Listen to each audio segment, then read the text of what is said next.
Assalamualaikum warahmatullahi wabarakatuh. Nama saya Adrian Sanatunggile, NIM 19110016,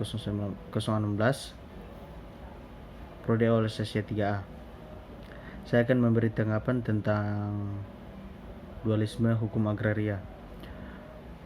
Di dalam negara Republik Indonesia yang susunan kehidupannya rakyatnya termasuk perekonomiannya terutama masih bercorak agraria, bumi, air dan ruang angkasa sebagai karunia Tuhan Yang Maha Esa, mempunyai fungsi yang amat penting untuk membangun masyarakat yang adil dan makmur sebagai yang kita cita-citakan.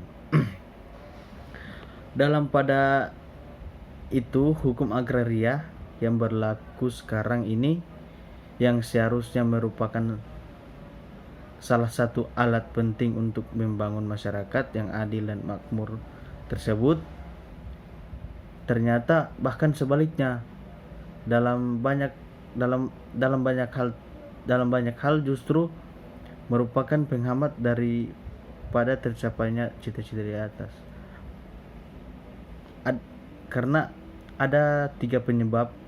Yang pertama, karena hukum agraria yang berlaku sekarang ini sebagai tersusun berdasarkan tujuan dan sendi-sendi pemerintah jajahan, dan sebagian lainnya lagi dipengaruhi olehnya, hingga bertentangan dengan kepentingan rakyat dan negara di dalam melaksanakan pembangunan semesta dalam rangka menyelesaikan revolusi nasional sekarang ini.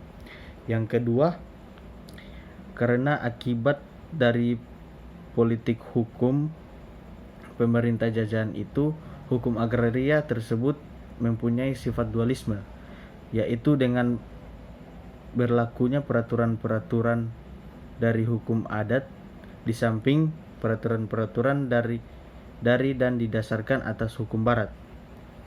Hal mana selain menimbulkan berbagai masalah antar golongan serba sulit, juga tidak sesuai dengan cita-cita persatuan bangsa.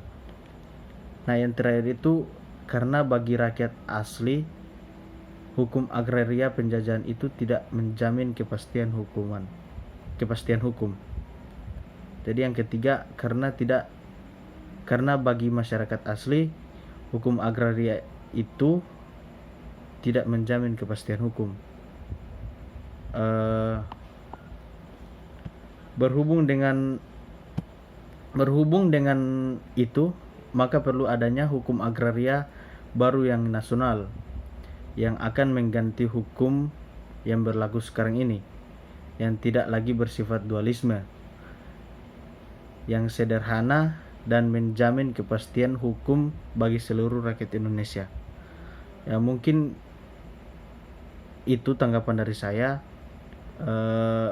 Lebih dan kurangnya saya mohon maaf. Kalau memang saya masih banyak kesalahan kata, mohon dimaafkan karena saya masih baru belajar. Wabillahi taufiq wal hidayah. Wassalamualaikum warahmatullahi wabarakatuh.